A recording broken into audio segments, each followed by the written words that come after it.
IMDb पर हर top rated movie देखने लायक नहीं होती, उसी तरह नंबर 10 पर है ट्रूमन शो।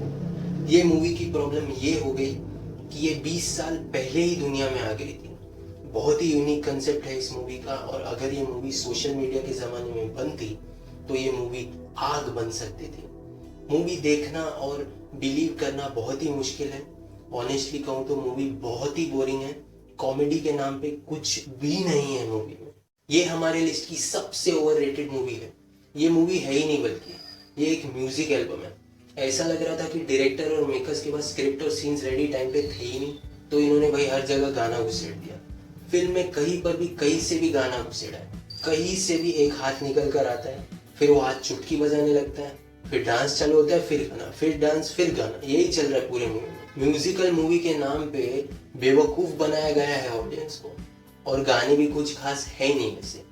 2 घंटे की ये मूवी मेरे लिए 2 साल के जेल टर्म की तरह, एकदम टॉर्चर। जब फर्स्ट हाफ खत्म हुआ मुझे ऐसा लगा चलो भाई अब 1 ही साल निकालना है इस जेल में, बट सेकेंड हाफ ऐसा लगा कि 5 और साल की जेल हो गई हो। स्टोरी में कुछ भी फ्रेश नहीं था।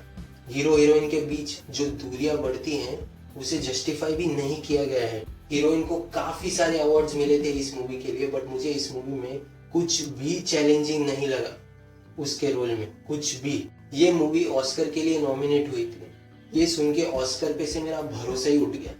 जिसने भी ये मूवी की स्टोरी लिखी थी उससे मेरी पर्सनल रिक्वेस्ट है कि आप कृपया करके राइटिंग छोड़ दें। मूवी का नाम लाला लैंड नहीं बल्कि लुलु लुलु लैंड या फिर लल्लू लाल गुलाब जामुन वाले होना चाहिए था। मूवी का कंसेप्ट बहुत ही अच्छा है।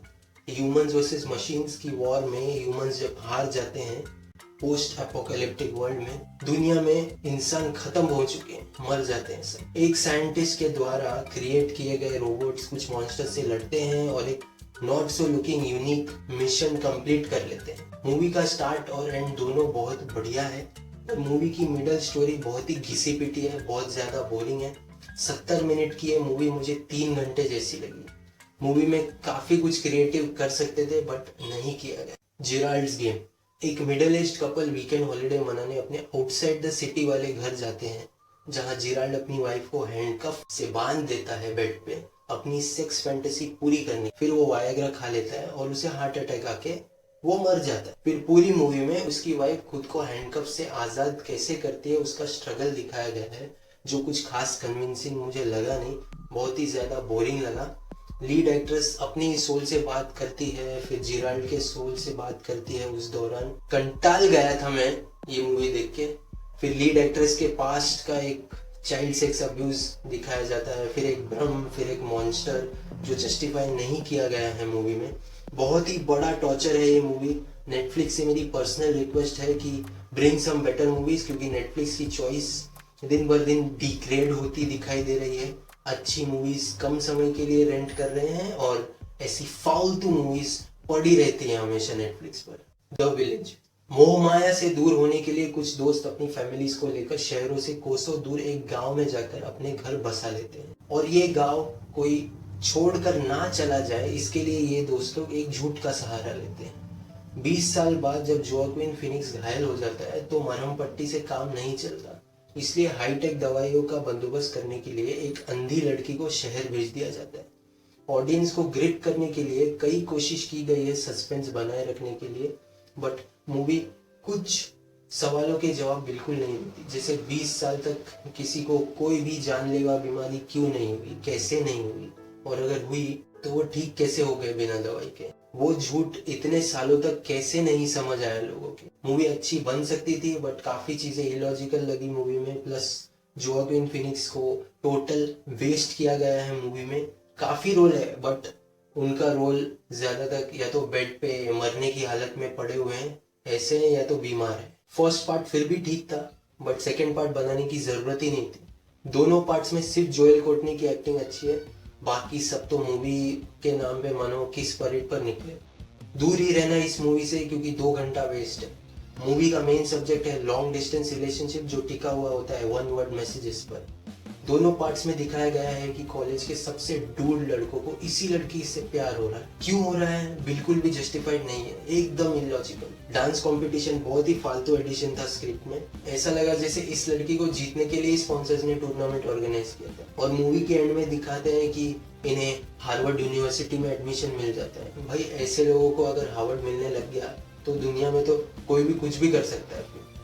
हार्वर्ड में एडमिशन मिलने के लिए लड़की की स्किल्स जस्टिफाई करते ही नहीं। एक सक्सेसफुल किसिंग बूथ, एक अटर फेक डांस कंपटीशन और स्पोर्ट फेलियर से हार्वर्ड कैसे जस्टिफाई होगा। एंड में कहीं ना कहीं से किसिंग बूथ घुसेड़ दिया है, पूरा इलॉजिकल। गलती नेटफ्लिक्स की भी है, क्योंकि जैसे नेटफ्लिक्स खोलोगे वो आपको रियल रिकमेंडेशंस कम और ऐसे बिलो द बेल्ट वाली मूवीज ज्यादा रेकमेंड करता है, जो कि एकदम फालतू की होती है। एक आदम बाबा के जमाने के महल में कुछ किराएदार किराए देने से मना करते हैं क्योंकि टॉयलेट की दीवार टूट गई होती है, जो सार्वजनिक टॉयलेट होती है उसकी दीवार। किराया होता है सिर्फ 10 रुपया आज के जमाने में। वाह। राइटरों ने पहले तो बात करते हैं जूही चतुर्वेदी की, जो कहीं ना कहीं से प्लॉट ढाक के अपनी हर पिक्चर की स्टोरी लिखती है और उसे शुजीत सिरका डायरेक्ट भी करते हैं। वाह। मूवी कॉमेडी के नाम पे बिल्कुल नहीं हंसा पाती, ड्रामा के नाम पे बहुत ही बड़ा फेलियर है। प्रॉपर्टी, रेंट, सीजर, यही सब चल रहा है मूवी में। और मूवी के एंडिंग में बेगम साहिबा का जो एग्जिट दिखाया गया है, गाली देने का मन करेगा आपको। अमिताभ की एक्टिंग अच्छी है, आयुष्मान थोड़े से स्टीरियोटिपिकल हो रहे हैं अपने वही नॉर्थ इंडियन एक्सेंट्स वाले रोल को लेकर। बहुत बड़ी बोर है ये मूवी, मत देखना। Girls on camp for entertainment इस कंसेप्ट पर ये मूवी है। मूवी बहुत अच्छी बन सकती थी पर स्क्रीन प्ले बहुत ही खराब है। डायरेक्टर ने बहुत सारी जगहों पर ऑडियंस को ग्रिप करने के लिए बहुत ओवर बता दिया है। बहुत सी जगहों पर ऑडियंस का बड़ा वाला काटा है। रियलिटी से अगर चिपके रहते तो देखने लायक होती थी ये मूवी। स्टोरी एक यंग लड़की की है जो गर्ल्स ऑन कैंप की दुनिया में काफी सक्सेस अचीव करती है, फिर अचानक से उसकी आईडी हैक हो जाती है।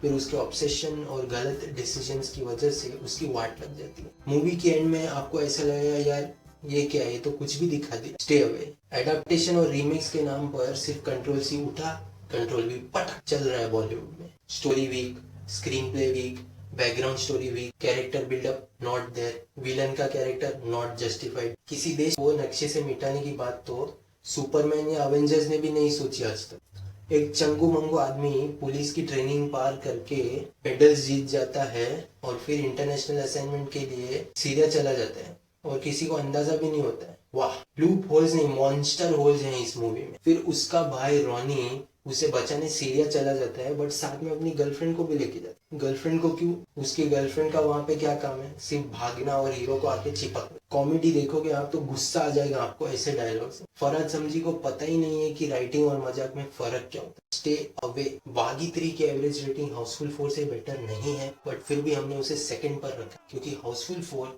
उससे 1000 टाइम्स ज्यादा घटिया मूवी है, worst movie. Fox Star Hindi वाले अक्षय के साथ मिलकर पूरे इंडिया का बड़ा वाला काट रहे हैं। फेक बॉक्स ऑफिस रिपोर्टिंग बहुत ही गंदा अटेम्प्ट था फ्रेंचाइज को जिंदा रखने के लिए। अक्षय कुमार जो कि अपनी हर मूवी में आजकल हीरोइनों का रोल काट रहे हैं, 3 हीरोइनों को मिलाकर टोटल 6 मिनट का भी फुटेज नहीं है तीनों का, अगर हम उनका रोल सॉन्ग्स से एक्सक्लूड करें तो। कृति सेनन को एक भी ढंग का डायलॉग नहीं दिया गया है पूरी मूवी में। पूरी मूवी में सिर्फ वो एक ही फालतू डायलॉग रेपिटेटिवली बोले जा रही हैं। यहाँ तक कि रितेश देशमुख, जिनकी कॉमिक टाइमिंग इतनी अच्छी है, पूरी मूवी में सिर्फ एक अच्छा डायलॉग, बाकी पूरी मूवी में सिर्फ अक्षय कुमार। Cheap comedy. ध्यान से देखो इस शख्स को।